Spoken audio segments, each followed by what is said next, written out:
43-ാം പേജിൻ്റെ അവസാന ഭാഗത്ത് നേരത്തെ പല പ്രാവശ്യം ഫത്വ കൊടുത്തതിന് വിരുദ്ധമായി ഇബ്നു സലാഹ് റഹിമഹുല്ല പിന്നീട് ഈ സലാത്തുർ റഗായിബിനെ അനുകൂലിച്ചുകൊണ്ട് ഫത്വ കൊടുത്തതിനെ സംബന്ധിച്ചും അതിനെതിരെ ഇബ്നു അബ്ദുസ്സലാം റഹിമഹുല്ല മറുപടി നൽകിയതും വിവരിച്ചതിന് ശേഷം നേരത്തെ പറഞ്ഞതിന് വിരുദ്ധമായി പിന്നീട് മാറ്റിപ്പറഞ്ഞാൽ നാം എന്തിനെ പരിഗണിക്കണം എന്നതിന് ചില തെളിവുകൾ സഹാബത്തുൽ കിറാമിൻ്റെ ജീവിതത്തിൽ സംഭവിച്ച ഇത്തരം അഭിപ്രായ മാറ്റങ്ങളെ കൂടി അബൂ ഉസാമ റഹിമഹുല്ല നമ്മുടെ മുമ്പിൽ അവതരിപ്പിക്കുകയും അതിൽ നിന്ന് നമുക്ക് സ്വീകാര്യമായത് ഏതാണ് എന്ന് വിവരിച്ചു തരികയും ചെയ്തു. വസനൂരിദു മഅ്തമദ അലൈഹി കുല്ലു വാഹിദിൻ മിൻഹുമാ, ഈ രണ്ട് മഹാന്മാരായ പണ്ഡിതന്മാർ ഇബ്നു സലാഹ് റഹിമഹുല്ലാഹുവും ഇബ്നു അബ്ദുസ്സലാം റഹിമഹുല്ലാഹുവും അവലംബിച്ച തെളിവുകൾ എന്താണെന്ന് ഇൻഷാ അല്ലാഹ് പിന്നീട് നാം വിവരിക്കുന്നു. അതിൽ നിന്ന് യഥാർത്ഥം ഏതാണ്, പരിശുദ്ധ ദീനുൽ ഇസ്ലാമിനോട് യോജിക്കുന്നത് ആരുടെ തീരുമാനമാണ് എന്ന് എല്ലാവർക്കും വ്യക്തമാകും. വൽ ഹഖു അബ്ലജു വാളിഹിൻ ലിമൻ അൻസഫ, നിഷ്പക്ഷമായി ചിന്തിക്കുന്ന അള്ളാഹുവിൻ്റെ ദീനിനെ അവൻ പഠിപ്പിച്ചതുപോലെ കൊണ്ടു നടക്കണമെന്ന് ആഗ്രഹിക്കുന്ന സത്യാന്വേഷികൾക്ക് ഇവിടെ സത്യം വളരെ വ്യക്തമാണ്. കാരണം നബി സല്ലല്ലാഹു അലൈഹി വസല്ലമ തങ്ങളും സഹാബത്തുൽ കിറാമും പഠിപ്പിച്ചിട്ടില്ലാത്ത ഒരു കർമ്മത്തെ സാധാരണക്കാരായ ആളുകളുടെ മുമ്പിൽ ഇതൊരു വലിയ പുണ്യകർമ്മമാണ് എന്ന നിലക്ക് അവതരിപ്പിക്കുന്ന രൂപത്തിലുള്ള തത്വങ്ങളും ആചാരങ്ങൾ നടപ്പിലാക്കലുമൊന്നും നമുക്ക് സപ്പോർട്ട് ചെയ്യാൻ പറ്റില്ല എന്നത് ഇൻഷാ അല്ലാഹ് അടുത്ത വരികളിലൂടെ മനസ്സിലാക്കാൻ സാധിക്കും.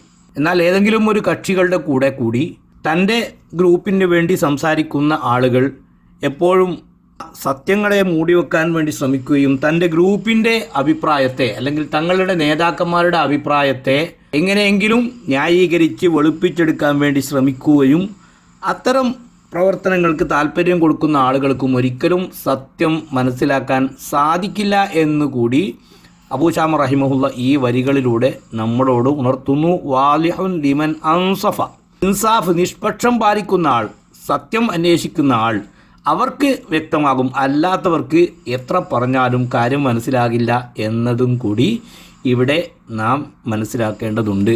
ഇവിടെ രണ്ട് അഭിപ്രായങ്ങൾക്കുമിടയിൽ നാം എന്തിനെ സ്വീകരിക്കുന്നു, നമ്മുടെ നിലപാട് എന്ത് എന്ന് അബൂ ഉസാമ റഹിമഹുല്ല നമ്മളോട് വിവരിച്ചു തരുന്നു.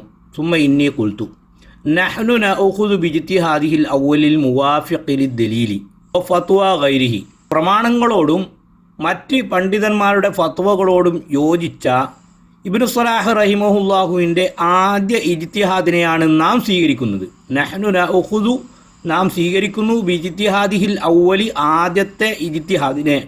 ഇത് ഇജ്തിഹാദ് മാറിയതാണ്. നേരത്തെ ഇജ്തിഹാദിൽ ഇത് പറ്റില്ല എന്ന് മനസ്സിലായി, പിന്നീട് ഇജ്തിഹാദ് ചെയ്തപ്പോൾ അത് പറ്റും, അത് നല്ല കാര്യമാണ് എന്ന് മനസ്സിലായി, അതുകൊണ്ട് രണ്ടാമത് മാറ്റിപ്പറഞ്ഞതാണ് എന്ന് പറയുന്ന ആളുകളോട് അബൂ ഉസാമ റഹിമഹുല്ലാഹുവിൻ്റെ മറുപടി, നാം സ്വീകരിക്കുന്നത് അള്ളാഹുവിൻ്റെ ദീനിൻ്റെ പ്രമാണങ്ങളോട് യോജിക്കുന്ന മറ്റ് പണ്ഡിതന്മാരുടെ ഫത്വകളോടും യോജിക്കുന്ന ആദ്യ അഭിപ്രായത്തെയാണ് നാം സ്വീകരിക്കുന്നത്. വനറുദ്ദു ഇജ്തിഹാദഹു സാനി, രണ്ടാമത്തെ ഇജ്തിഹാദിനെ നാം തള്ളിക്കളയുന്നു. അൽ മുൻഫരിദി ഹുവ ബിഹി, അദ്ദേഹം മാത്രം അഭിപ്രായപ്പെട്ട, പ്രത്യേകിച്ച് രാസിയമാ വജ്തിഹാദുഹുൽ അവ്വലു കാനഫി ഹാൽ ഇജ്തിമാഇൽ കലിമത്തി ബൈനർ റജുലൈനി, ഇബ്നു സലാഹ് റഹിമഹുല്ലാഹുവും ഇബ്നു അബ്ദുസ്സലാം റഹിമഹുല്ലാഹുവും രണ്ടുപേരും യോജിച്ച ഒരു ആശയത്തിൽ രണ്ടുപേരും ഒന്നിച്ച് നിന്ന അവസരത്തിലുള്ള അഭിപ്രായമാണ് നാം സ്വീകരിക്കുന്നത്. ഇപ്പോൾ അവർക്കിടയിൽ അഭിപ്രായ ഭിന്നത വന്നതുകൊണ്ട് പ്രമാണങ്ങൾക്ക് വിരുദ്ധമായി ഇപ്പോൾ മാറ്റിപ്പറഞ്ഞ ഈ അഭിപ്രായത്തെ നാം തള്ളിക്കളയുന്നു എന്നാണ് അബൂ ഉസാമ റഹിമഹുല്ല നമ്മളോട് വിവരിച്ചു തരുന്നത്. ഈ നിലക്ക് മഹാന്മാരുടെ വാക്കുകളെ കൈകാര്യം ചെയ്യണം എന്നതിന് തെളിവായി സഹാബത്തുൽ കിറാം ഉൾപ്പെടെയുള്ള താബിഈങ്ങൾ ഉൾപ്പെടെയുള്ള മഹാന്മാരുടെ ജീവിതത്തിൽ ഉണ്ടായ ചില അനുഭവങ്ങളും കൂടി അബൂ ഉസാമ റഹിമഹുല്ല നമുക്ക് വിവരിച്ചു തരുന്നു. ആ സഹാബികൾക്കിടയിലുണ്ടായ അഭിപ്രായ വ്യത്യാസങ്ങൾ ചർച്ച ചെയ്യുന്നതിൽ ഇപ്പോൾ പ്രത്യേകിച്ച് നമുക്ക് പ്രസക്തിയൊന്നുമില്ല. കാരണം അത് അടിമ വ്യവസ്ഥ നിലവിലുണ്ടായിരുന്ന കാലത്തുള്ള അതുമായി ബന്ധപ്പെട്ട വിഷയങ്ങളാണ്. അതിപ്പോൾ നിലവിലില്ലാത്തത് കൊണ്ട് ആ അഭിപ്രായ വ്യത്യാസങ്ങൾക്കോ അതിലുള്ള തീരുമാനങ്ങൾക്കോ ഇപ്പോൾ പ്രത്യേകിച്ച് പ്രസക്തിയൊന്നും ഇല്ലാത്തതുകൊണ്ട് ആ ഭാഗം നമ്മളിപ്പോൾ വിശദീകരിക്കുന്നില്ല. ഇവിടെ ഹിജറ 643 വഫാത്തായ ഇബ്നു സലാഹ് റഹിമഹുല്ല ഈ നിസ്കാരം ബിദ്അത്ത് ഹസനത്താണ്, നല്ല ബിദ്അത്താണ് എന്ന് സമർത്ഥിച്ചിട്ട് പോലും അബൂശാമ റഹിമഹുല്ലാഹുവും ഇമാം നബവി റഹിമഹുല്ലാഹുവും ഇബ്നു ഹജർ ഹൈതമി റഹിമഹുല്ലാഹുവും ഉൾപ്പെടെയുള്ള ഷാഫിഈ മദ്ഹബിലെ പ്രമുഖരായ പണ്ഡിതന്മാരെല്ലാം ബിദ്അത്താനി ഖബീഹത്താനി മദ്മൂമത്താനി വളരെ വഷളായ മോശമായ അനാചാരമാണ് എന്ന് വരെ പറഞ്ഞുകൊണ്ട് എതിർത്തത് നാം മുമ്പ് ഇവിടെ വിശദീകരിച്ചിട്ടുണ്ട്. ഇതിനെ എതിർത്തത് എന്തുകൊണ്ടാണ് എന്നത് നാം ചിന്തിക്കുന്നത് കാര്യങ്ങൾ എളുപ്പത്തിൽ മനസ്സിലാക്കാൻ സാധിക്കുന്നു. അഥവാ ഈ രാത്രിയിൽ ഈ നിസ്കാരം നിർവഹിക്കുന്നതിന് മറ്റ് ദിവസങ്ങളിലൊന്നുമില്ലാത്ത ഒരു പ്രത്യേകത ഉണ്ട് എന്ന് വിശ്വസിച്ചുകൊണ്ടോ മറ്റുള്ളവരെ വിശ്വസിപ്പിച്ചുകൊണ്ടോ നിർവഹിച്ചത് കൊണ്ടാണ് എന്ന് പലപ്പോഴും ഇവിടെ വിവരിച്ചത് ഒരിക്കൽ കൂടി ഉണർത്തുന്നു.